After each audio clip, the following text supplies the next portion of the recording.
You know how I've said many times Tuesday shows are terrible? This is one of them. This is going to be this is a nothing show. I'm giving you fair warning to just leave now. I have no plan. I've got two guests, so that'll get us through. But like my sheet right now, what I have written down, I don't like the way this sounds. Hold on. No, the mic is good. It's the headphones are not loud enough. Okay, there we go. What I have written down for today, from 10 to 10:30 a.m., I have written down nothing. Okay, and then 10:30 to 11, I have written down nothing. But right now I'm going to write in Ben Turnbull, who will be my guest. We haven't heard from Ben since Friday. He's been on, 8 times in 262 episodes, always for a different reason. He is my senior rugby correspondent. He also quickly became my future award-winning, because we didn't get the award yet, future award-winning ice fishing correspondent from last week. One of for sure, the most incredible moment that's ever happened in the history of these 262 episodes was pulling a largemouth bass out of a frozen Ballston Lake a minute after we went live on video. We caught a fish. Riter Radio, we caught a fish. Listeners, we were all a part of it. We caught a fish. Ben is also paying a lot of attention to curling. So we're going to bring Ben on to talk about ice fishing and curling. All very, very similar. Ice related. He's an ice correspondent, apparently. Slow things that happen on ice. Ben's our guy. It's not hockey. Hockey, too fast. Too many people. Line changes, live, just people jumping over the boards, in and out. That's not our speed. Ben is more laid back than that. So if it's curling, we're good. Essentially ice bowling. Ice darts. Ice what? Ice bocce? Ice bocce? What's the closest sport to curling? I think it's probably bocce. Shuffleboard? Ice shuffleboard? Think about it. Put it in the chat. What's the closest resemblance? Curling is something. It's just a colder, slipperier version of something. But apparently it's very compelling. I haven't seen it during the Olympics this year, but Ben has. Ray Walter has. Ray's been talking about it too. But at some point right before the show, I went, all right, Ray or Ben, somebody's coming on the show. We'll talk about ice fishing. We'll talk about curling. So that's coming up at 10:30. 11 o'clock, we got Bob Gone. He comes, 100 miles an hour every week, rather. We haven't done, Super Bowl happened. So we'll continue on Super Bowl stuff with him and football and whatever Bob's got. He's always ready to go. And then that's all I've written down. I wrote down episode 262, Tuesday, February 10th, 2026. That's it. That's everything we've got. I've got my news thing open. I have a new theory on the abduction of Samantha Guthrie's mother. I think Hoda did it.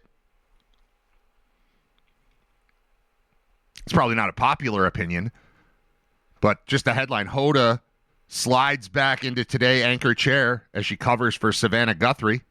Did I say Samantha? I meant Savannah. Sorry. I know her face. I never knew her name before her mom was kidnapped or whatever this ends up being. It feels hoaxy. I don't want to downplay it because I feel like the Guthrie woman, the host, I feel like she's missing her mom for real.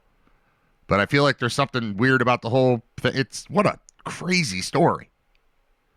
But now that Hoda's back, and I only met Hoda through her just appearing when Kathy Lee was still on TV. And then I would just see the two of them drinking wine in the morning. I'm like, what are these crazy women? What is this? What is this show? Why are these? They didn't seem like grandmas. They seemed like aunts, like slightly older aunts, just hanging out. Their husbands are at work. They have cushy jobs that allow them to just stay home and do nothing. And so they're just hanging out drinking wine in the morning on television. And that's how I met Hoda. And now suddenly Hoda's back. I didn't know she was gone, but she's back because this Guthrie woman is out of commission because her mom's missing. And it just seems like we should be looking at Hoda. How the use of AI and deepfakes play a role in the search for Nancy Guthrie. All right, I'll read that. FBI not aware of Nancy Guthrie family talking with suspected kidnappers. They're putting out videos. There's a video of a sad Savannah Guthrie, except somebody's like, does she always have 6 fingers? Because she had 6 fingers in the video. On one hand. I mean, I've got 6 fingers, see? But then I also have 5 more, or 5 more. Then I have 11, then I have 6, then we have the problem. You get what I'm saying? 6, but 6. Look at her hand. It looked like that. So that wasn't real, unless she has 6 fingers, but I don't know. I've never met her. I didn't know her name till a week ago. How the use of AI and deepfakes play a role in the search for Nancy Guthrie. The search for Nancy Guthrie continues after she disappeared from her home in Tucson 2 weekends ago, and imposter kidnappers have swarmed. Law enforcement has said they've received several ransom notes from people claiming to have the mother of Today Show host, or co-host, Savannah Guthrie. Savannah and her siblings, Annie and Cameron, have been posting videos to social media pleading for Nancy to be returned home and have asked for proof of life before any ransom is paid. We're ready to talk. However, we live in a world where voices and images are easily manipulated, Savannah Guthrie said in one video, and asking for proof that her mother was still alive. As AI becomes more advanced and commonplace, it can be difficult to know what's real and what's not, which has complicated the search for Nancy Guthrie, according to law enforcement. But just how difficult is it? All right. AI can make up just about anything. Yes. Before the days of artificial intelligence, proof of life could be easily established by having a hostage take a picture holding a newspaper of the day or talking on the phone, said Joseph Lestrange, who worked in law enforcement for 32 years and now trains law enforcement agencies on identifying artificially generated content. Now, someone can ask a language learning model to mimic someone's voice or likeness in photos, videos, and audio, known as deepfakes. The models can also devise fake documents like passports. You give it the right prompts, it can pretty much make up just about anything. Lestrange said. The G has a weird little horn on it. It makes me want to say Lestrange. At federal agencies, digital evidence is usually sent to digital forensics labs. Examiners there can judge the authenticity of a piece of evidence using clues such as its location, data, or pixels. The tools they use are very effective, Lestrange said, but it takes time for them to draw conclusions. Because you're using AI again. And we can't believe AI. It's close. So close. But now we're asking AI to investigate AI. Hey, did you guys make this? You and your people? Even though you're not people? And you don't know each other? Or maybe you do? I don't know. Examiners there can judge the authenticity of a piece of evidence using clues such as its location, data, or pixels. I just said that, but I'm saying it again. The tools they use are very effective, but it takes time for them to draw conclusions. I just read the whole paragraph again. Sorry. Time is usually of the essence in these kidnapping cases, especially in the current case we're talking about, where the poor woman has some health problems. So these investigators are really in a challenging situation at this point. Local and state agencies also may not have access to the same kind of tools, while scams are becoming more complex and fast, Lestrange said. Lestrange said some agencies are more willing than others to embrace how AI is used. This can start to be corrected if emerging AI companies collaborate with law enforcement to, quote, develop products that make sense, unquote. So law enforcement isn't, quote, just relying on the vendors to tell them what they need, unquote, he said.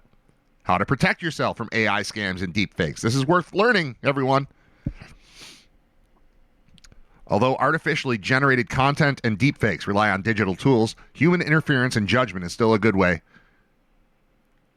I feel like they meant human inference, but it says interference. Human interference and judgment is still a good way to tell if something is off.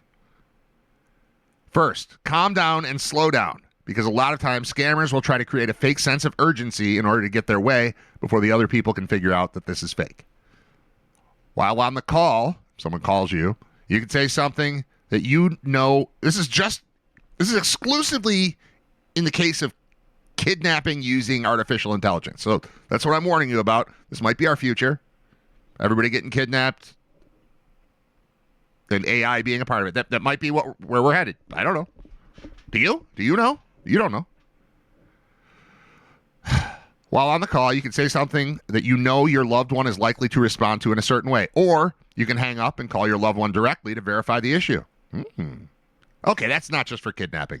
That's the one where they use, because I've heard about this, they didn't put it in the article, but like they'll take your sister's voice and call you and say, my car is broken down and I need $1,200 to get it fixed. Please send it now. I need it at this place, whatever, like that kind of thing. And you think you're talking to your sister, but you're not talking to your sister. So they're saying hang up and call your sister. Which makes sense. Okay. People who use social media should avoid publishing sensitive information, such as passwords, addresses, and phone numbers, she said. It's also important to keep details regarding your home private, such as when you're leaving the house or that you live alone. Also, make sure to review the privacy settings on your apps and toggle the permissions according to your comfort level. It's very important for everybody in the digital world to be very intentional about what information they say online and about protecting their privacy. But Lestrange notes that anything you post or share about yourself online can be used against you, even if you're careful. It's a really different world today, he said, and that's the end of the article. That's it. I learned nothing. There. AI article from, who's that from? NPR. You did nothing for me. I appreciate the effort. All right, update on the show and the trivia show. Trivia show is not happening tonight. However, it is happening next Tuesday. We took a week off to straighten some things out, lots of different issues as we're working through it. But episode number 3 of Brain Vault is on sale now. There's a link at the top of the chat here on the show, here on this show, for next week's show. We have switched to a general admission situation because everyone who was there was sitting away from the stage last week, and it just felt uncomfortable. And I'm meeting with people from the CAS today to talk about other, like, we're working on it. What's cool is this is not a solo project like Riter Radio. Riter Radio is me, with a lot of help from friends, as guests and stuff. Bob Gaughan will be on today. Ben Turnbull will be on today. Scott Wilson's on twice a week. John Fuller comes on. Bob Gaughan, I mentioned. Paul Peck, Tim Graham. People come on a lot, and they're helping in that way. But as far as, like, what's the show going to be? What time's it going to be on? What's it going to look like? What's it going to sound like? How do we light it? How do we record it? How do we post it? How do we promote it? All that stuff. That's all me. So the CAS is a different animal. That's a team of people. I mean, we've got a sound guy and a light guy. He's the same guy, but still, we got Steve. I never even met Steve until 2 weeks ago. And now we got Steve. We've got Jeremy Hoyle. We've got Jake, the owner. We got Tori, the manager. We got people there. And we've done 2 episodes so far, and it was my idea to go, time out, let's talk for a week, and then make episode 3 better. We have changed. We've lowered the price a little bit. Tickets came down to $12. It's general admission instead of picking your seats. Because I'll look and I'll be like, oh, 4 tickets sold in the back row. Oh, look, 4 more tickets sold. Also in the back row. Oh, look, 6 seats in the second to last row. And everybody's sitting away from the stage. And that's not what we're doing. That's not how a party works. A party doesn't work if everybody's in that corner. So, GA, we move people forward. We'll make it work. And we lowered the price. And next week, I think we've got like a buildup of people who've been saying, I'm planning on coming. That's the week to come. Next week is the week to come to get this thing rocking. We've got both shows on video. Neither of them captures the sort of raucous nature of what I'm trying to present. They're good. They look great. The stage looks great. The lighting is great. The panelists have been great. But it's not. It has not been this crazy, wild experience that I'm going for yet. So we're working to, shape it in that way. I took some solace recently. I was watching an episode of Kill Tony, and he talked about 13 years ago when we did this in a room with a crowd of 12. I was like, all right, all right, that happened. I don't anticipate it'll take 13 years to get this thing up to full speed, but I'm also not striving to get it to Kill Tony level. I just want to have a fun party Tuesday nights at the CAS with cool lighting and sound and music and friends and fun, trivia, all of that. So everybody who's come so far, thank you. Everybody who hasn't, this is the week to get a ticket. buy a ticket, buy 2 tickets, buy 4 tickets, whatever. But the link is there. It's at thecazbuffalo.com if you're just listening and not in the YouTube chat. Thecazbuffalo.com. Look for the Brain Vault banner. It's got my name on it. They took my AI face off of it. It was me. It was just a fancier me. I still had I hadn't gone to Buffalo Trim yet and gotten cleaned up. And I probably am going to go back again before the next episode. Because while I'm not, I wouldn't consider this rough. I could use a little professional touch again. And one of my sons, after seeing me come back from there, he's like, I want to go there. So now I don't get to cut his hair anymore. Now I got to take him to Buffalo Trim. And there's been some talk of Tim Graham wanting to get cleaned up at Buffalo Trim. Maybe we'll all go as a family. me, Tim, and Nate. Tim is not related, but he's a friend. So that's the deal. All right. What else are we doing today? We're talking to Ben we're already at 10:27. He's calling in 3 minutes. So I need 3 minutes of something to get us to Ben. President Trump threatens to block Gordie Howe International Bridge from opening. Okay. This should be good. We need Canadian concessions in order to open a bridge between the U.S. and Canada. All right, let's find out what this news is. What's he up to today? All right, Trump says Gordie Howe Bridge won't open without Canadian concessions. President Donald Trump says he will not allow the Gordie Howe International Bridge between Detroit and Windsor to open unless Canada makes significant concessions to the U.S. I feel like I've said the same thing 5 times in a row because I read the link, then I read the headline, and then I read the first paragraph, and it's the same thing. All right. He said in a February 9th post on Truth Social, hey, if we stopped reporting on things that were posted on Truth Social, could we stop talking about all of these things? Like, that seems to be where he goes. He and his team created a special place just for him to say stuff, and then people report on it. And I feel like if we just, because I've never been to Truth Social. I've never been to Blue Sky. I've been to the regular ones. You know, we had MySpace, and then we had Facebook, and then we got Twitter, and those are fine. That's enough. Trump created his own thing, and then he talks on it, and then we report on it like we had to read it, but we didn't have to read it. Also, what's going on with the Gordie Howe Bridge? What's wrong with the Ambassador Bridge? I like the Ambassador Bridge. The one that they used to steal the cup in those hockey commercials. Remember that? Remember those hockey commercials that would run on like Hockey Night in Canada? I don't know if it was Molson or Labatt, but it was beer related. All right. Ben's calling. We're going to talk to Ben Turnbull here in a second. I'm going to answer it. I'm going to tell him without turning his microphone up that he is live, but I have to finish the story I'm talking about for continuity purposes because we're a credible show here, Ben Turnbull. But we'll talk to you in a second.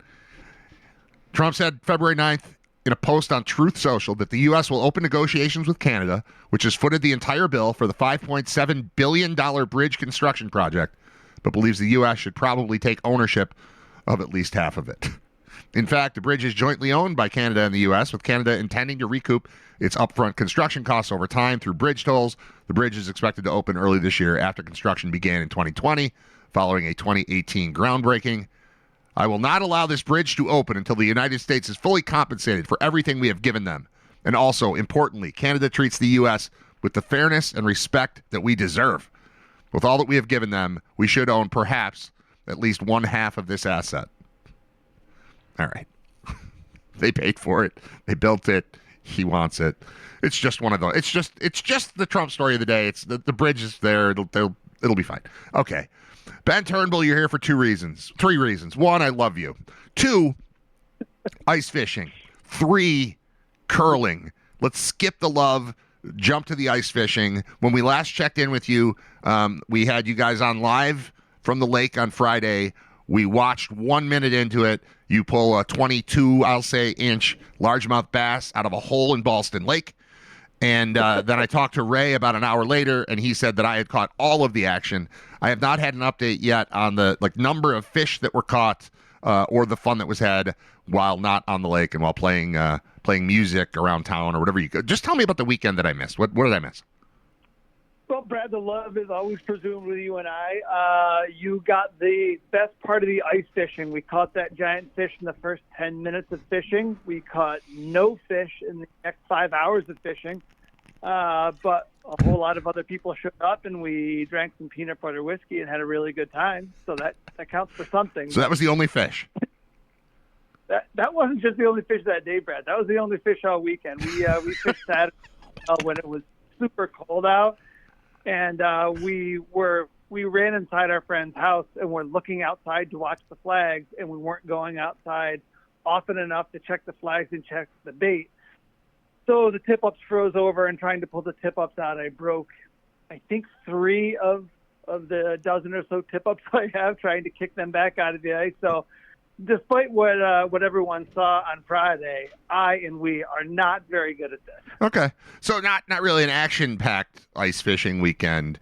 Any other moment that I had checked in with you, it would have looked like what I expected, which I really thought I was just checking in with you guys to get the lay of the land and ask you how long you were going to sit there with nothing happening, and then immediately you guys were all sprinting to a hole and pulling out a giant fish, and then you put it back in the water. It was hard to know that you would never see a fish again. At least that you was... You don't know that, though. No. Any moment, Brad. Right. Any moment that go up and there's a race on. Yeah, and I think that makes our video that much more exciting, knowing that was it. So what else happened over the weekend? Explain the music thing. I don't think we've fully discussed the talent, I guess, of our group of friends who kind of converged on the capital region to put together multiple musical shows. Like, what is that? Well, the way that it started is the other guys that I play with are all on Long Island, around the Northport area. So I would go down and play with them there, and usually it involves us going out and fishing on the Sound. So they wanted to come up here and try ice fishing. None of them had ice fished before. So maybe 4 or 5 years ago, I invited them up here to ice fish, and we played at a friend's birthday party. He was having a surprise 40th birthday party. We played. It went well. In the last 3 years, I show up at a local Irish tavern around here that generally doesn't have music acts, so it's just tables and people sitting and having a good time. The owner seems to like us. It's a place called the Charlton Tavern in southern Saratoga County. It's just a fantastic, like a really special historic kind of place. So we played there Friday. We were out on the ice all day, and when we go there on Friday, the dinner service is just kind of finishing up around 7:30. It's usually a lot of friends that come into town just for the ice fishing that don't play with us are there. Some of them bring their wives, and then I have a lot of just friends and neighbors and kids, sports friends, parents, and that kind of stuff. Just all come out for a nice night of listening to us play. And I mean, we're not professional, but we're very good and we're very fun. So it's pub music, the clapping, the drinking, the callbacks. We try to get the crowd involved. Kids are dancing, that sort of thing. So that's Saturday, and like every other year, it went over really, really well. And we had fun. People had fun, and then we did it again on Saturday in our friend's basement for a bunch of their neighborhood friends that came over. So if you like all of that, Brad, I do. That's what goes on nice weekend. Well, that sounds like right after the draft when we're just hanging out, at H's house, and all of a sudden somebody gets out a guitar, and then if we're lucky, Jimmy brought his fiddle, and then another guitar shows up, and then it's just singing and more drinking, and I get that part. Can you explain the story about the video I saw of C holding a toddler while singing? Well, our lead singer had a few drinks and was having a really good time, and there was a little kid that was really into dancing in front of us, and he wanted to sing as well, and his father was standing there, which I think is awesome, and Chris scooped up that kid, and they sang Twinkle, Twinkle, Little Star together during one of our breaks. It was a good time. I'm generally not accustomed to handling other people's children in that way, but I'm also not a front man. I think it right. takes a certain level of skill to make everybody feel good about that, and he certainly did that. All right. Well, that's cool. All right, Ben, moving from ice fishing to ice bowling / ice bocce / ice, I'm not sure, darts. You have been following the men's curling in the Olympics, and I guess there's a big match coming right after this show ends at noon. What can you tell me about the current situation involving the U.S. men's curling team? Well, the men's curl, there's two different things going on. The men's curling team has been the Schuster team for the past 20 years or so, and they lost in qualifiers this year. And I don't know anything about the new men's curling team other than I saw them jumping for joy when they became the men's curling team. And I mean this with all the best because I love those movies, but it looks like the cast of Harry Potter is our new men's curling team, and I'm really looking forward for that. I had some interviews with them. They have very high voices. There's some crooked glasses. There's some beards they're trying really hard to make work. Okay. I love everything for our men's curling team. Right now, though, it's mixed doubles, just one man and one woman. Oh, my bad. Okay, see, this is why I had you on. I thought we were going to watch men, but we're watching a man and a woman, which is, I don't know, better, worse? I have no idea. Go ahead. Well, so there's a lot of great things, especially when it's mixed doubles, because it's only two people rather than four playing at the same time, and a lot of times they're at opposite ends of the rink, and they're yelling to each other, and you can hear what they're going to do, like, hey, should I hit it on this side? No, hit it on this side because then it'll go over here and leave them with this. And the other people are standing right there. So it's this fun thing where you get to hear what it is that they're saying as long as the teams are speaking English. And you get to know what they're about to do. And then I kind of scratch my head. I'm like, but they're telling the other people who are also standing right there. But maybe they don't speak English. That's possible, too. This is exciting. It's like the Bad Bunny halftime show.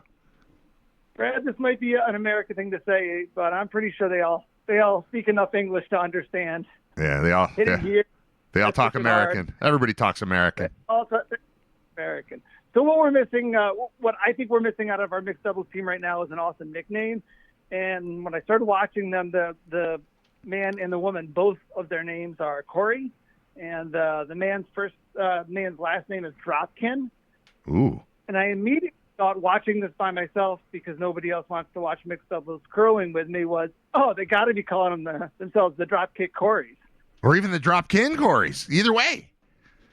It's some kind of play off that. It's right there. It's immediate. And I've watched 3 games with them now, and they just keep calling them Corey and Corey or the Corys, which feels too much like Corey Haim and Corey Feldman for people of our generation. So I don't know if they don't understand the link there, or how awesome that the Dropkin Corys could be. Yeah, either way. But I will say the Corys implies the other thing. I could see that as that is a nickname. It's not nothing because there is a reference point there. So while I'm with you and I see your point, I do think there is something to the Corys because immediately, like, calling them the Lost Boys wouldn't be a terrible idea. You know, you take it and then you take it another step. So you're Corey and Corey. I know another Corey and Corey. You guys are licensed to drive, or you guys are. You know, there are options amongst all of these things. I have another question for you, Ben Turnbull. Notoriously, Sure. Amongst our friends, there are some like sports super fans. There are some just sort of run-of-the-mill sports people, and I think of you as just. I've known you for a long time, but I think of old you anyway as like the non-sports, still cool, but non-sports. You're not like, band geek, I don't like sports. You're just like, I don't know. I'm more interested in other things than I am in your contests. Yet, every time there's some sport that nobody talks about, cares about, thinks about, that comes to mind, you're my expert in it. Whether it's rugby or curling or ice fishing, like you've become quite the sportsman, but like the offbeat sportsman. Is this an intentional thing that you've done with your life as you've hit age, 50 or so? Are you familiar with the saying in the Valley of the Blind, the one-eyed man is king? Yeah. It's sort of like that. So you can learn a little and it seems like you know a lot. Yeah, and then when I play rugby, I play in a position that nobody else really wants to play, especially at 54 years old. So when I show up with my stuff to a match that I'm not part of a team, and I'm like, hey, does anyone want someone to sub out for second row? They're like, yeah, we do. Put your stuff on and go stand over here. If you're willing to do the stuff that other people, you fill those niches that other people aren't filling. You got to look for them. I've tried to make my entire life like that, Brad. But also, like, things like rugby, things like fishing, even things so let's take fishing, ice fishing.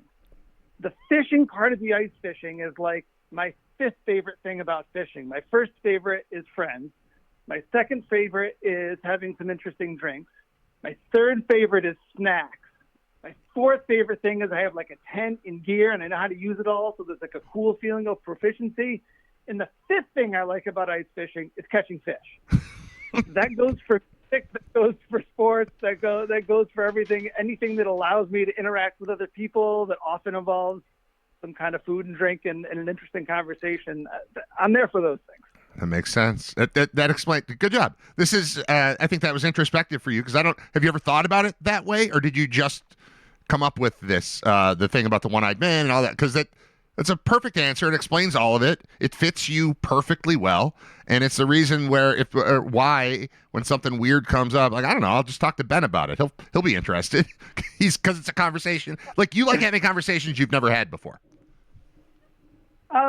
I do like having conversations I've never had before, but I've had this conversation with my own therapist. I've had it with I have an awesome 16-year-old son who would like to be really good at sports. And I say things to him like, you need to try as hard as you can at everything you're going to do.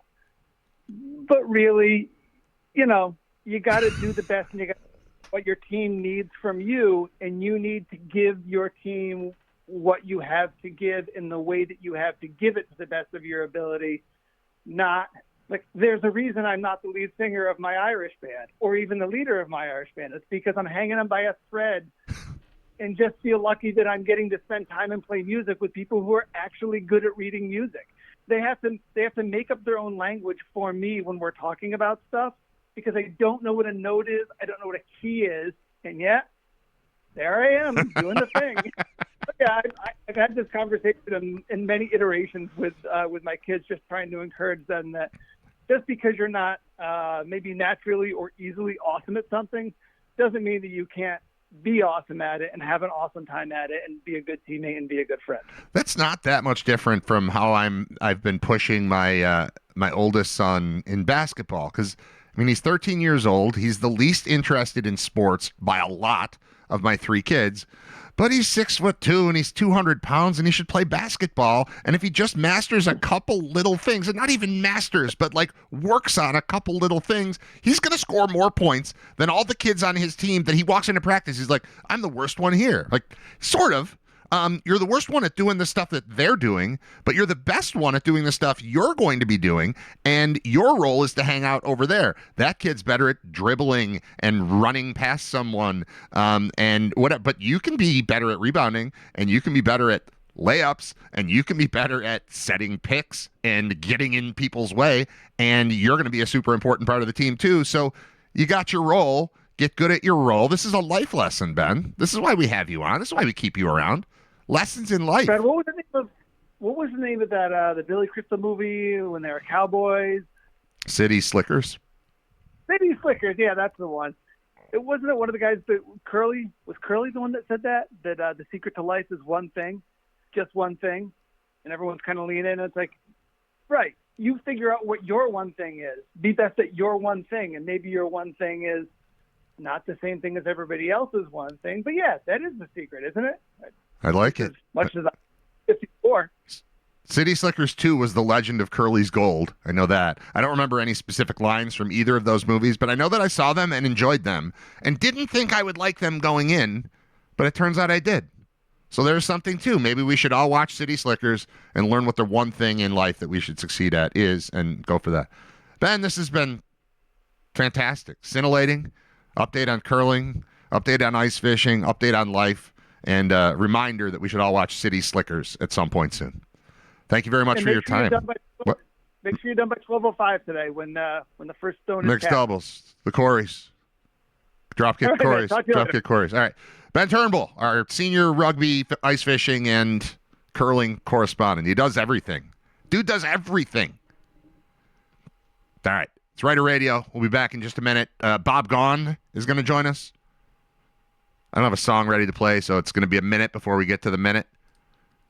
How do I not have a song? All these songs. I could just hit shuffle, but I like picking the things. Oh, I do have a song ready to play. Let's check in with Riter Radio's living legend, Bob Gaughan.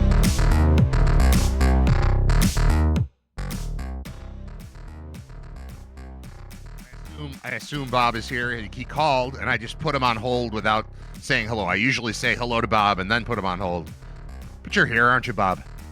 I am here, Brad. Well, that's good to know. How are you, man?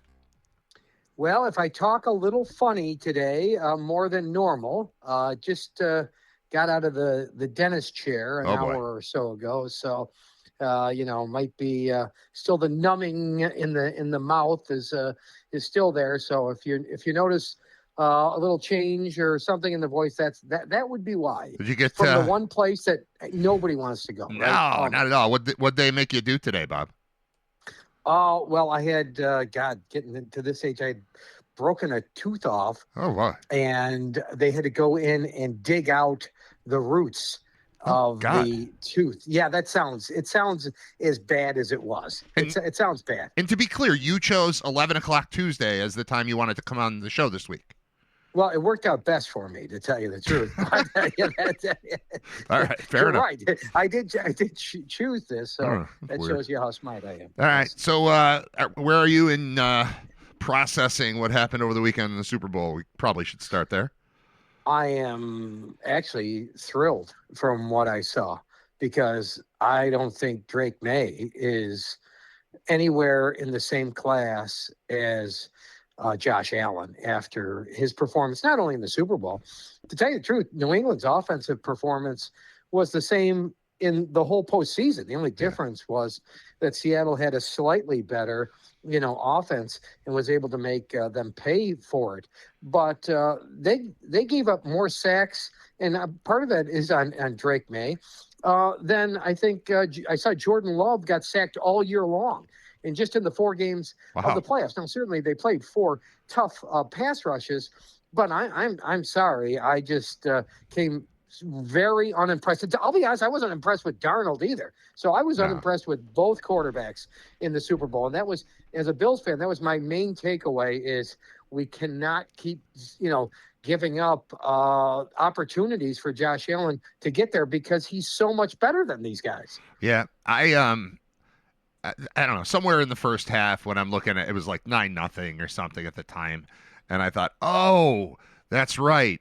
We're holding a Super Bowl and the quarterbacks we invited are Drake May and Sam Darnold. Like that's the problem here. It just worked out that way. And, you can't knock New England. They played the teams that they were supposed to play. And they won 14 of those games, and they won the division, and they got the 2 seed, and they got to play at home. And they made it. Okay. But that still doesn't mean you're impressive. And I honestly think that what happened over the course of the playoffs, plus especially what happened in the Super Bowl, instead of people going into next year, and I know we're in Buffalo and we're biased and we want it to be this way, but I think the collective sort of mentality about the Patriots is no need to worry about them. Like Drake May accelerated himself into don't worry about Lamar in the playoffs territory immediately. Just one time through, like that doesn't look like a team to fear come the postseason. And we'll see what happens in the regular season, but they primed themselves to be the joke of the entire NFL next year if they come out and lay an egg like I think a lot of people are expecting them to. Right. And well, 2 things. First of all, I think they're in the category of, other than the Giants team that lost to the Ravens, I think pretty much everybody would consider that might be the worst team ever to play in the Super Bowl. I think New England is second. I think they're the second worst team. I think that's the general consensus is what I'm saying, that they're probably the second worst team to play in the Super Bowl. My only worry was, for me as the gambling perspective, it's like everybody's on Seattle. Everybody. And when everybody likes something, I'm always looking for the other side. Yeah. Well, there are those few times when everybody likes something and everybody's right. And that's what happened in this game. Yeah. Everybody was on Seattle. Everybody knew that they played, one of the toughest schedules, and New England played one of the easiest schedules. And you know what? It's one of those rare instances where everybody was on the right side. Yep. Yeah. It was, I guess that's what makes for a boring game, is when the consensus opinion for 2 weeks, what you hear for 2 weeks ends up happening right before your eyes. And it's like, it kind of makes it dull. That said, there was that, Schadenfreude type of thing going on watching Drake May. I mean, we were collectively laughing on the sack that turned into I guess it was an interception, but it looked like a fumble, whatever it was. That was a pick six. But like that brought on laughter in my household and probably the rest of Western New York and probably much of America that just is tired of that Patriots team. Yeah, and here's my bad beat. How about this? I'm going to tell you, I won $300, and it was a bad beat when I explained the pool I was in. Okay. I was in a pool where, and I think it may be more popular, it pays off every second or every minute. Yeah. So there's 60 minutes, whatever the score is at each minute of the game pays off, right? Yep. So $100 a minute, okay? Ooh, yeah. Guess who got 0 and 0? Oh, man. I got 0 Oh, my and God. 0, And then they were stuck on 3-0 to like 5 minutes. Oh, my God. What did the 3-0 person get? Oh. If I told you ahead of the game, Brad, I got 0 and 0, and there's going to be 15 punts in the game. What do you think I win? I won $300. Wow. The person that had 3-0, I think won $1,500. Wow. I mean, I think I was incredibly unlucky. Yeah. To only win $300 on 0-0 on this particular game that has 15 punts and has Drake May and Sam Darnold as the quarterbacks. Oh my God. I mean, in hindsight, if you had to do it over, I told you what the aspects, you would be like, oh my God, you're winning at least $1,000. What could you have sold that square for? If like swap squares with somebody, once the numbers got picked and you had 0-0, Yeah. what could you have swapped? What would 3-0 have traded you for the knowledge exactly. aside from a kick return, an opening kick return? You are guaranteed money, and now it's just like, let's stall. And to have a game that oh my God, it's not like, oh, I got screwed, I had 0-0 and it was 7-0 after 3 minutes. Like, no, it was 3-0 after 3 minutes, and it was 3-0 after 22 minutes too, or whatever it ended up being. Oh my God, that's horrible. It's not like I had, if you have 0 and 0 and you're it's Patrick Mahomes going up against Matthew Stafford, you'd be like, oh, okay, well, Right, come on, four minutes. Give me 4 minutes. Slow down on that first drive. Yeah, but in this particular game, when there's 15 punts, oh my God. Well, and also, if one of those first 2 field goals is a touchdown instead, we're back to just sitting on the zeros, but you get screwed by the second field goal, taking you off the mathematical rotation. We do a lot of those pools. We didn't have one this time, but my wife and I were talking about, can you imagine sitting on 3-0 right now? I didn't even think about getting screwed with 0-0. That's terrible. Oh, yes, bad. Hey, the day before, the pregame show, here's the thing. I know the worst thing for radio is to do math, okay? But I want to talk math for you for 1 minute. Okay. Okay? All right. And that's all it's going to take. So I hear like the pregame show, and Randy Moss is going off on the Hall of Fame. And first of all, how I don't know if you heard this, like how it should only be coaches and players in the Hall of Fame committee and anybody else isn't qualified. And then Rodney Harrison goes off and says, you guys got it wrong to Tony Dungy. And you know what nobody has done? Yeah. You know what nobody's done? Nobody's talked about the math. So I call my friend, my statistics professor, Ray Orange, and I said, because I thought it took a statistics professor to figure this out. Actually, it doesn't. It just needs like you and I to talk it out for less than a minute and realize the real problem was the system itself. Okay? Here's the system. 50 voters get 3 votes. That means there's a total of 150 votes. Okay? Yep. One guy needs 40 to get in. You've got 5 qualified candidates. So you and I are not on the ballot. All 5 candidates are somewhat qualified, very qualified, right? Sure. So if you divide 150 by 5, that means the average is going to be 30 votes each. Well, somebody's got to get 40, which means a few other people have to get less than 30. Well, the one guy gets in, Roger Craig, right? Roger Craig, let's say he doesn't just squeak in.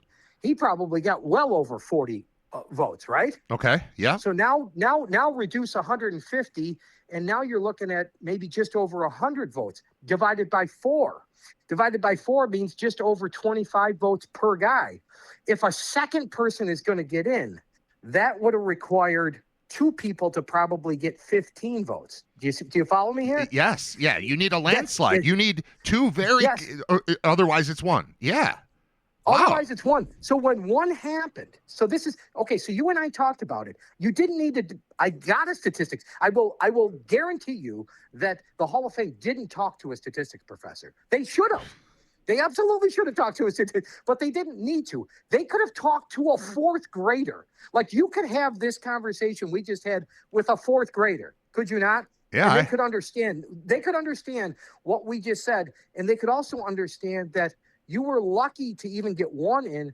You got 1 in. There was almost no way of getting 2 in with 5, legitimate candidates, which is what you had. To me, it was just simple math, and everybody's going off on the nobody's blaming the actual problem. The actual problem was the Hall of Fame itself. Right. The setup. Well, I mean, there has been criticism of this. Of this system of here are 5 and like you said, the Randy Moss thing where it's like this guy shouldn't be with these people. And that is also true. But what you're saying is the larger factor. Like, let's say Roger Craig got 50 votes. Let's say everyone says yes to Roger Craig. If everyone says yes to Roger Craig, we now have 100 votes for 100 votes people. Divided by 4 people.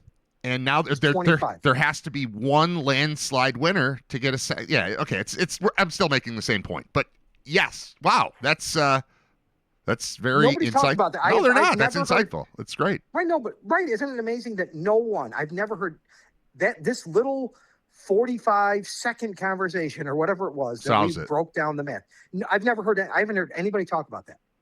It's pretty simple though. Yeah. What happened here? Now I do agree that Dungy, he pissed me off because he didn't say who he voted for, which tells me he didn't vote for Belichick.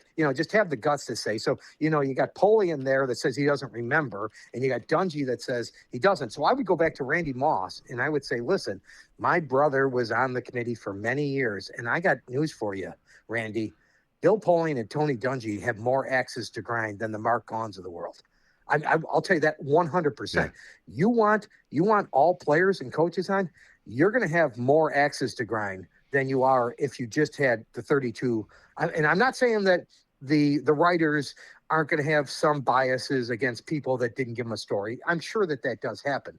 But you got to be kidding me if you think that the players and the coaches don't have more biases than the writers. Well, also the writers, at least the way that it was traditionally when Mark was there, Mark was the person who would bring up the people who played in his market. So when it's Andre Reed, it's Mark presenting the case for Andre Reed. When it's Marv Levy, it's Mark presenting the case for Marv.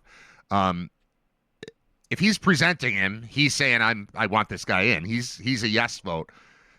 The writer in the town is the one that's going to have the bigger axe to grind. And I know there are people that go around to different towns or whatever, but when we're talking about Belichick, the writer with the axe to grind would be the writer in Boston, right? Yes. That presenter, and he would put it out there. And you meet other people, and there might be a little bit of dissension or whatever. But generally speaking, it's not somebody you had to deal with on a daily, weekly, monthly, yearly basis.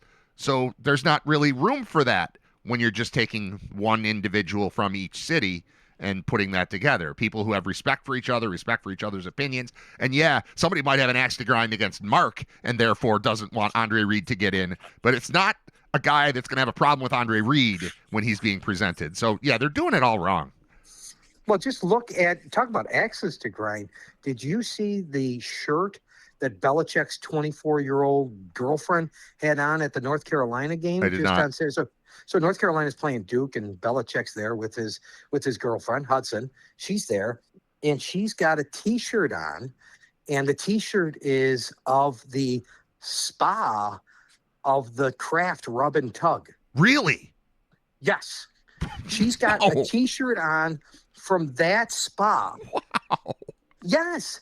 So you're telling Randy Moss, I'm telling you, you don't think that Bill Belichick has an axe to grind with Robert? You want to put just guys like this on?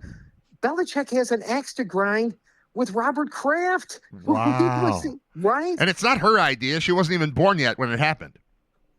Right. She doesn't know any. Yeah, she doesn't know anything. It was Belichick that told her to wear this T-shirt of that spa in Florida where he got the rub and tuck. Oh, and he's standing right next to her. And he's standing right next to her, like, Belichick, Oh, that's so good. Yes. It's unbelievable. I'm so glad I have you, Bob. I'm so glad I have you. You find all the stuff I don't know about. I can't pay attention to everything. I'm busy. Right. And you've got these tremendous stories to present. That's awesome. I love it. I think it's great. I think it's great that shirt exists. It's probably available on, anti-patriots websites, whoever. I mean, the Bills. We should be selling things like that in Buffalo. But that's a fantastic move. But yes, also revealing. Yeah, there's still a little bit of a friction there. Well, now the other thing that I want to ask you about. A little friction? Yeah, I get it. A lot of friction. Well, talk about friction, and you probably have more opinions on this because of the way you do your show, what we're doing right now. But that is the split between WGR and the Bills. Oh, I have many thoughts on that, yeah. And the Bills going to, in-house online, in-house online, broadcast. Is that the way the world is going? I know the Giants did it first, so the Bills were only, the second team. I guess my only fear would be, and maybe tell me if I'm just being an alarmist here, but eventually down the road, are they also going to do away with the post-game interview? Because I just look around the world and, has Taylor Swift ever been asked a tough question in her life? I don't even know. I'll give you something else. I don't know if you realize, but Taylor Swift is embroiled in this Blake Lively scandal with the movie producer or movie actor that she was. Oh, that Justin, whatever that thing is. Yes. So okay. She's kind of embroiled in this, and not in a good way. And nobody's ever going to ask her a tough question. Nobody's ever embroiled in a good way, right? The implication of embroiled is you shouldn't be there. But my point is, if you're a politician, unless if you're a top politician, you do play a road game. So the top politicians will go on Meet the Press and they'll go on Face the Nation and stuff like that. But I think there's a lot of politicians that just, if you're a Republican, you go on Fox News. If you're a Democrat, you go on MSNBC, and you really don't answer many tough questions. The last bastion of asking tough questions, I think, are like sports people when they have to go after the post-game interview. And I can, unfortunately, this might be a sign of, and again, say I'm being an alarmist, but this could be a sign of that might be going away, because do we really need, a tough question to Josh Allen, or should we have Maddie Glab ask him who his favorite cereal is or something? You know what I mean? Sure. Some really hard-hitting question like that. And I know you threw 3 interceptions, but what's your favorite cereal? Well, the offensive tackle, the rookie offensive tackle that got annihilated in the Super Bowl was not available for comment afterward. He just chose not to come out there. You can't pull that off, I don't think, as of now, if you're a quarterback. But if you're a tackle, I knew Will. I couldn't think of his last name. But that's one. By the way, one of the reasons why people are down. He was 4th pick overall. He was horrible. Yeah, he was absolutely. I don't know what they're going to do with him. No, he made a lot of contact with Drake May in reverse, just getting run. It didn't even go around him; it went through him repeatedly. Right. I mean, it was just the pocket collapsed constantly. But back to your point, shouldn't he be forced to answer some question? I mean, you were just as responsible as anybody, I would say. Yeah. For the Patriots being as bad as they were, and he skated free. He didn't answer. And I think that's face the music. I think that's wrong, but I also think that's the way society is going when I see politicians and I see entertainers. So I'm thinking sports personalities could be the next to fall. All right, I've got 2 things on this. One, and it's a series of events that have put us here, but I remember when Twitter first became a thing, and I realized that from now on, if Terrell Owens is on the Bills, and Terrell Owens wants to talk to the media. He wants to make a statement. It's not so much about being asked questions, but he's got something he wants to say.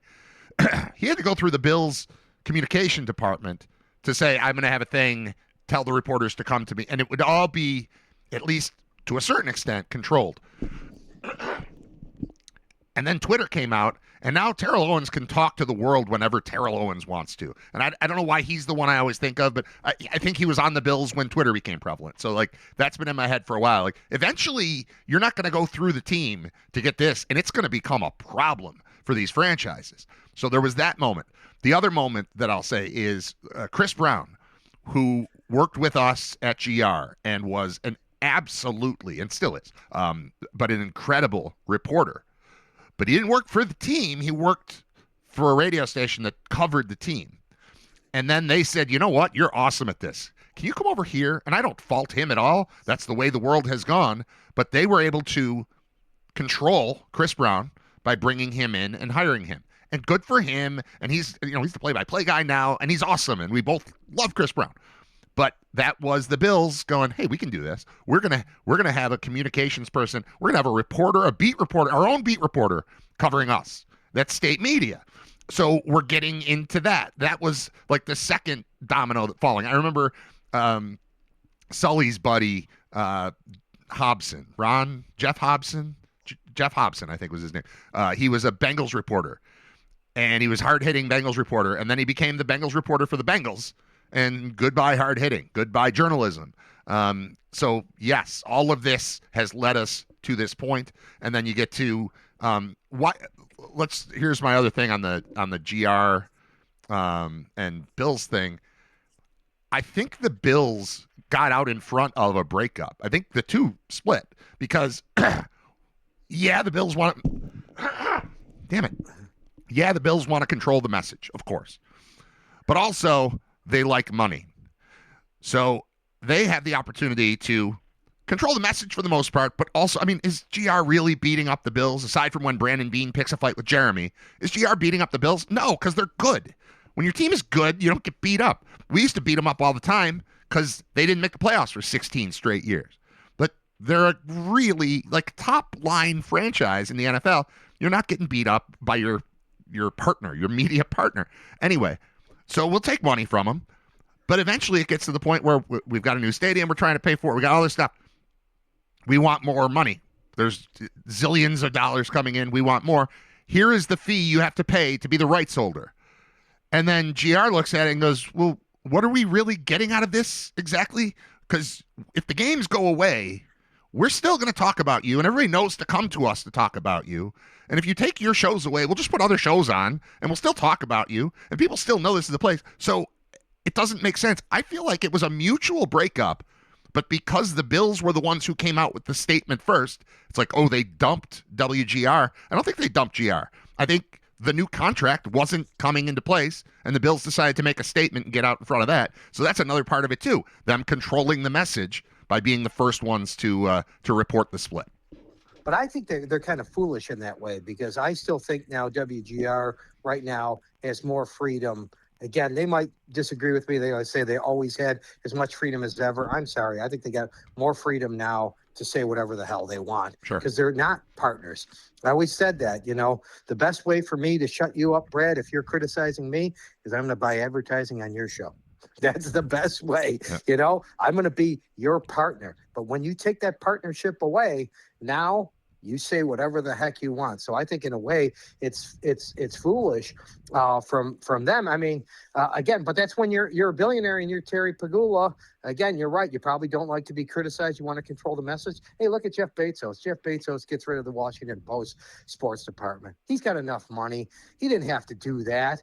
He wouldn't even forget about how much money he was paying the Washington Post. But again, in general, I don't think Bezos I don't think any billionaire likes criticism. And of course, if you're a reporter, I mean, that's sometimes what you have to do, right? I don't think anybody likes criticism, but not everybody can buy their way out of it.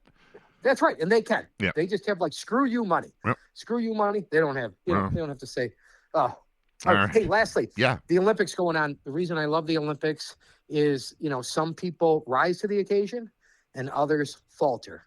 And in the U.S., we've seen both of that. The U.S. curling team, which is a great sport, I always recommend curling. Mixed curling team is going, yep, going for the gold.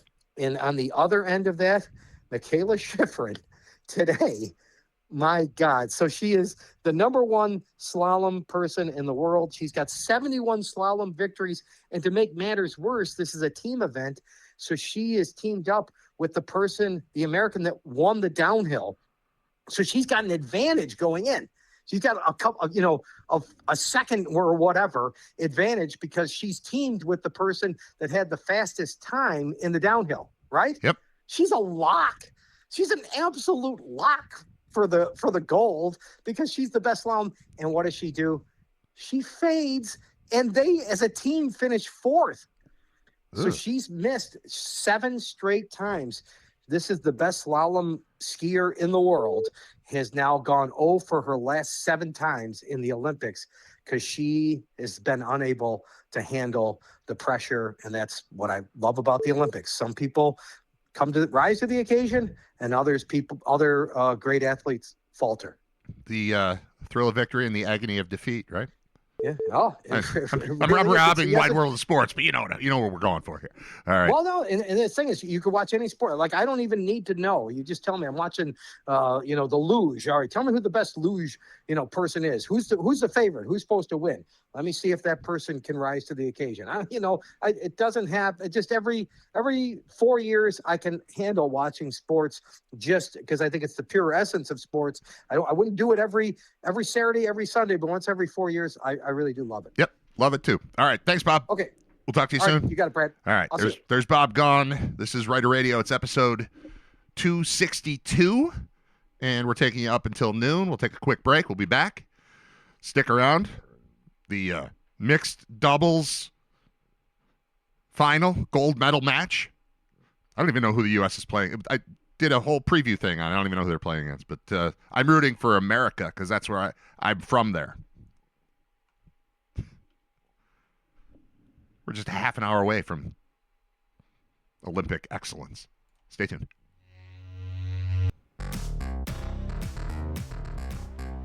Among the reasons I love having Bob Gone on the show every week is he brings up stuff that I didn't notice. I can't pay attention to everything.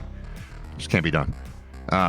But Jordan Hudson, who is the young girlfriend of Bill Belichick, wearing an Orchids of Asia Day Spa T-shirt to the North Carolina, I assume it's the NC and Duke game that happened over the weekend.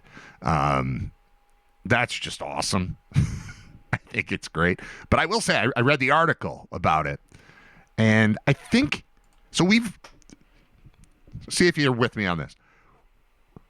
You've heard many references to Jordan Hudson as the young girlfriend of Bill Belichick. And while people are, good for him or grossed out, whatever, we have opinions, we have thoughts. That's acceptable terminology, right? Bill Belichick is an old guy and he's got a young girlfriend. But in this article, the TMZ article, it says, is Jordan Hudson taking a shot at Robert Kraft on behalf of Bill Belichick? Hudson stepped out wearing a T-shirt from Orchids of Asia Day Spa, the Florida massage parlor, tied to Robert Kraft's 2019 prostitution bust in what appeared to be a clear dig at the Patriots owner. And she did it while standing right next to her boyfriend, Bill Belichick. For some reason, her being his girlfriend, I accept as the way that we talk in society. But Bill Belichick being someone's boyfriend seems wrong. I don't know if I just need it to be man friend or old man friend or romantic interest or lover or partner or something, but Belichick and boy just sound wrong to me. And I already was thinking about that, and then I clicked on a link about the halftime show and the Turning Point USA halftime show and Kid Rock, and there's a picture, it's, Kid Rock, this and that, and there's a picture of Kid Rock, and he looks old as dirt. And I was like, you can't be 55 and be Kid anything. And I know that on stage he was introduced as Rob Ritchie or Robert Ritchie or whatever, Bob Ritchie, whatever they call him. But he's still, my name is Kid Rock. Belichick's not a boy. Kid Rock's not a kid, and I think we need to modify the language a little bit to make it make a little bit more sense. Also, in the death of journalism thing that is a frequent topic, or the confusion, or the don't believe anybody, however you want to put it, Yahoo Entertainment. I don't need opinions in headlines. And, it comes up a lot, but just go with me on this. So, the Kid Rock halftime show was, it happened, and, 5 to 6 million people tuned in for it or something, but there are accusations of lip syncing. It clearly was pre-recorded. It wasn't held at a venue where people could attend, really. It all looked very fake, very just wrong. It looked like all these new game shows I'm always complaining about, where Name That Tune. If you've seen Name That Tune, the new incarnation of Name That Tune, it just doesn't even look like the people are in the same room as the host, and it's just so bizarre the way it's edited. That show The Floor with Rob Lowe, I like the concept. A lot of it is very cool, but just the way it's shot, it's like everybody's wearing the same clothes for the whole season, which means they did it in a day because it doesn't take that long to get through 100 people. Then they're all wearing the same clothes, and then they talk about how they've been studying things for the last couple of weeks, but you know that they haven't because it's not possible because they shot it all at once, and it's just everything. You can't believe anything, man. But I just want news to be news. And this is labeled opinion, so it's a little different. But the headline here should be Kid Rock defends TPUSA performance. Right? That's what the story's about. But it's Kid Rock pathetically tries to defend his sad TPUSA performance. And it's like, well, I already know you've got an angle here, so why do I care what you have to say? I will say, it says opinion at the top of the page, so that makes it a little bit different. But I clicked on a headline wanting to know, what is the controversy? What is he defending? What has been uncovered? Because I've been looking, like, where did they do this? And it seems like it was on, like, a soundstage in Atlanta, probably.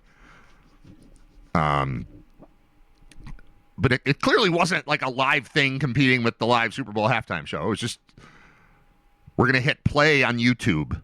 We're going to record a thing and play it right as Bad Bunny shows up on television so that real America can watch Kid Rock or whatever. So here's the story, but he shouldn't be a kid. The picture right under that is him in a cowboy hat. He's making this face. Wait. That. It's like that. And he's a little older than I am, but I got to say, even looking at myself on the screen right now, I'm doing okay. Thanks to Buffalo Trim. I mean, they're a big part of it here. But I'm doing okay compared to Kid Rock. He looks like a cowboy, baby. But like Marlboro Man kind of cowboy. It's hard living. It's hard living. Country music rapper Kid Rock, that's what we call him now, okay, is still trying to convince the public that his bad lip sync job was a great performance. The MAGA musician went on Fox News Monday in a fruitless attempt to salvage the national reception of his set from the night before when he headlined Turning Point USA's version of the Super Bowl halftime show. During the pre-recorded performance, Kid Rock's mouth regularly did not match the booming voice coming from the speakers. Laura Ingram is the host. She asked, there were a lot of questions about what happened during your first song on stage. People were talking about it. It seemed to be a little bit out of whack. What was going on there? He said, yeah, so it was out of sync, apparently blaming Turning Point's events production team for delaying his allegedly live vocals. He then announced that in order to prove the haters wrong, he was planning to do another set in his Nashville living room with a DJ, not only to prove he can sing, but to showcase how a delay can happen live. I might tune in for that. This is interesting. As a person who often describes technical difficulties that happen when putting this together, but he's going to do it at home, I think he's probably more likely to experience technical difficulties than using a studio or whatever that was in Atlanta or wherever that was. All right. He says, this is a quote, because number one, if it would have been a lip sync like people are trying, like the left is trying to throw me under the bus again, the mainstream media, the social media trying to amplify it, it would have been super easy to sync it up if it was pre-recorded. It was very difficult for the Turning Point production crew, who, by the way, I can't say enough good things about. It was just a syncing issue that they have, and I know they tried to get it right. It was very difficult, but I'll answer all the haters tomorrow, and we'll put them back in the shut up and go back trying to report the fake news. What? Droves of viewers caught on to Rock's bad lip sync Sunday, likening his vocal talent to famed fakers Ashley Simpson and Milli Vanilli. Others claim that Rock's set was worse than one of Frankie Valli's cashed-out 2024 performances, in which the Sherry singer hardly moved his mouth at all. How old is Frankie Valli? We're still asking Frankie Valli to sing Sherry? That's an America problem right there. How old is Frankie Valli? If you told me Frankie Valli died in 1987, I would have believed you. He's 91. He's born in 1934. We want him to sing Sherry in a falsetto? Good God. Leave friggin' Frankie Valli alone, Yahoo. Just a fraction of the country actually watched the conservative-funded alternative to international phenomenon Bad Bunny's Super Bowl halftime show, however.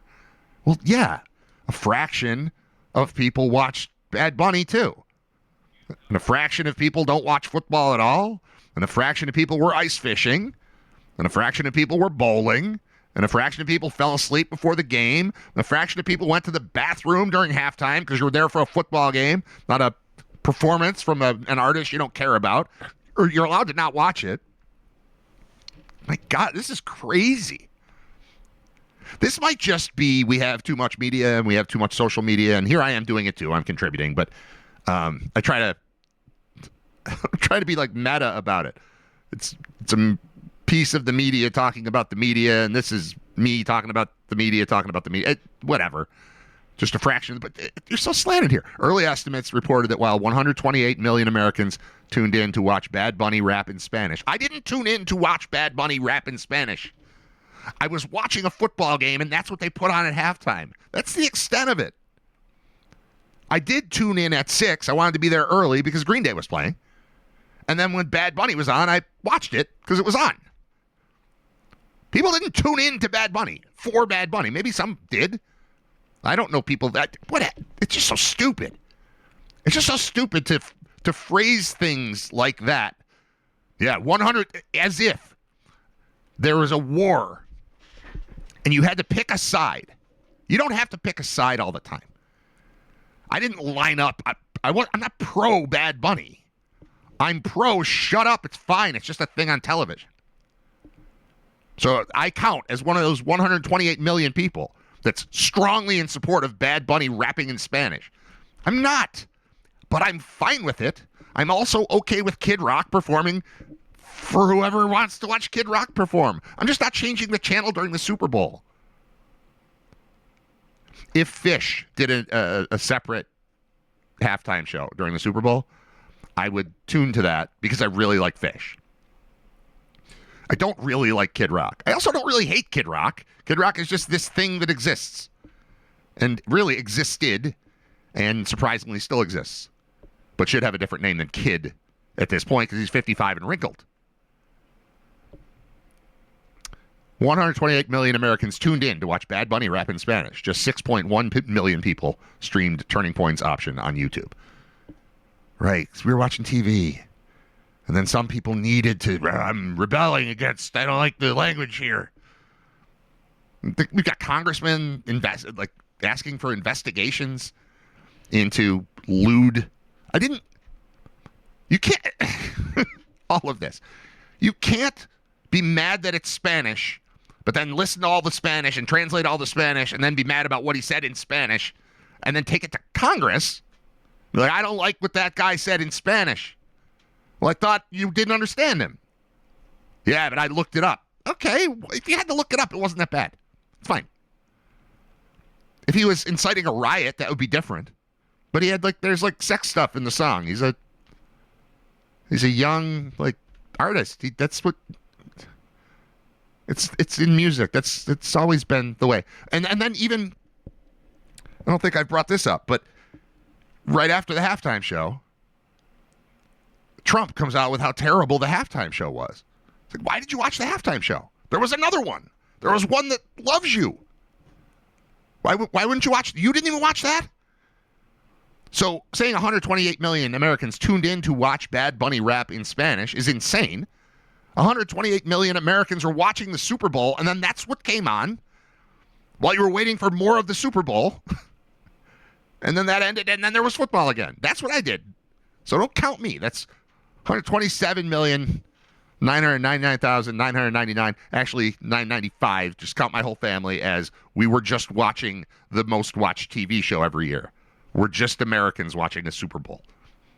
It wasn't about the halftime show. It's never about the halftime show. But if there was a live set of Fish at the exact same time that football wasn't on, I would have gone to YouTube and watched the live set of Fish because I like Fish. And that wouldn't have been a knock on Bad Bunny. It's just like, oh, man, Fish is playing? Cool. Ridiculous. All of it's ridiculous. Everything's stupid.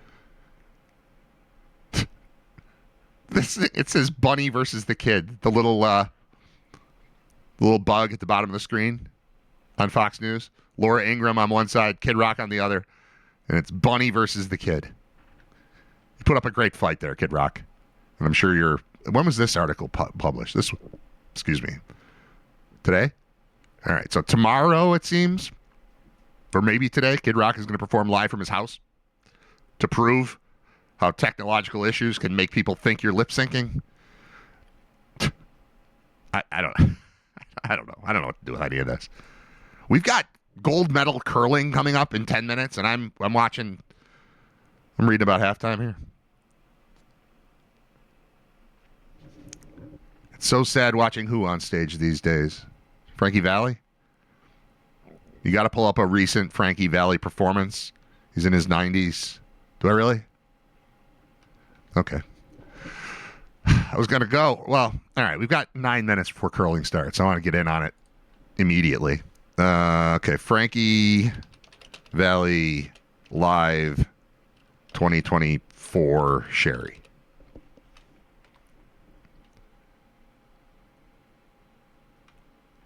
All right. We're going to get the audio. I don't feel like doing all the stuff we have to do to get the video. Frankie Valli in the Four Seasons, June 8th, 2024. All right. Let's go. On the street corner, after we've stolen some hotels, singing songs and having a good time.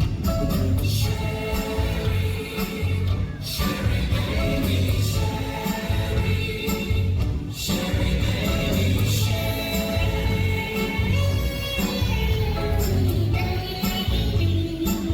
Sherry baby, we can come out tonight.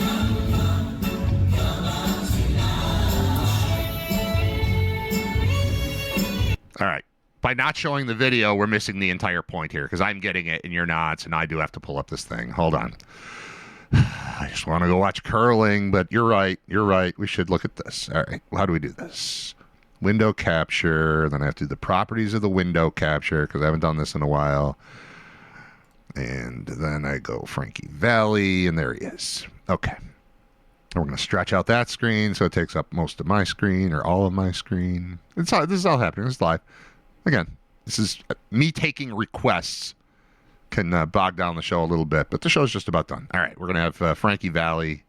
Let's switch to there. I would have thought that we would have to do 20 hours of footage to get to that moment, and we were... Turn off ice fishing. Back. Okay, here we go. This will be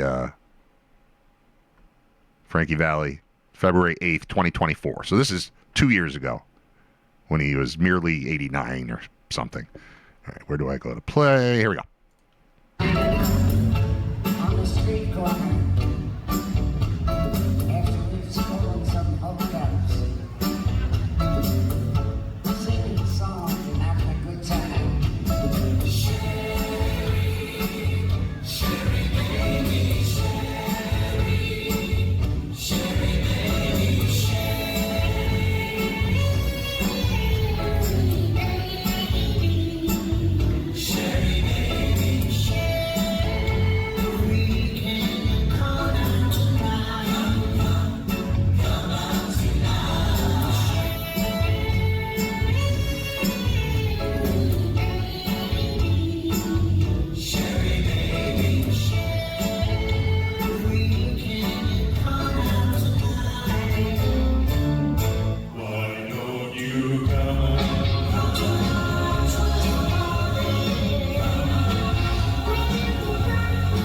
we all know what this is, right?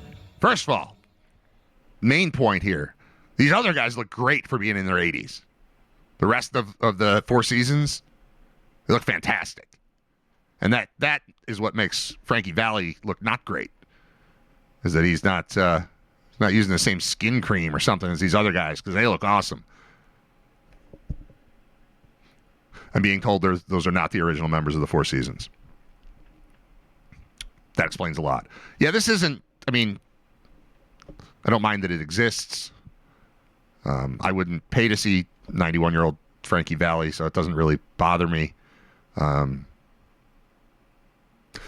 He was talking live at the beginning. It's like a spoken word part, and you can hear he's a really old man, and that's fine. He probably shouldn't be on stage doing this. I mean, you're just lying to people here. All right. Leave him alone. We should leave him alone. Could be a delay issue, like Kid Rock said. That's a good point. We're done. Go watch curling. You got 5 minutes. I don't know what it's on. If it's on Peacock, or it's probably just on Peacock. You got to have Peacock. But go watch curling. I'm rooting for the USA against whatever awful other country they're facing. I hate that other country. I don't know who they're playing. But I'm going to watch it, and you should too. And I'll talk to you tomorrow on episode 263 of Riter Radio. Tomorrow's Wednesday. Wednesday shows are always better than Tuesday shows. Tuesday shows, garbage. Except when Bob's on and Ben Turnbull came on too. So not total garbage. And no Brain Vault tonight, but Brain Vault returns next week. Tickets available at the top of the chat or by going to thecazbuffalo.com. Prices dropped. We need a crowd. We're getting people, but I want like packed, loud energy, and we're working on ways to pump up the energy within it. And I've got a meeting in an hour. I hope curling is on at the meeting. It should be, right? You would think. All right, that's it. We're done. Bye. For lunch. I don't know. I have a turkey sandwich. We're gonna go around the corner. I think you should come with us. This is a great place. Okay. We brought you a shirt. You get out of here? Will you get out of here? Will you? Now, will you go to lunch? Go to lunch. Will you go to lunch?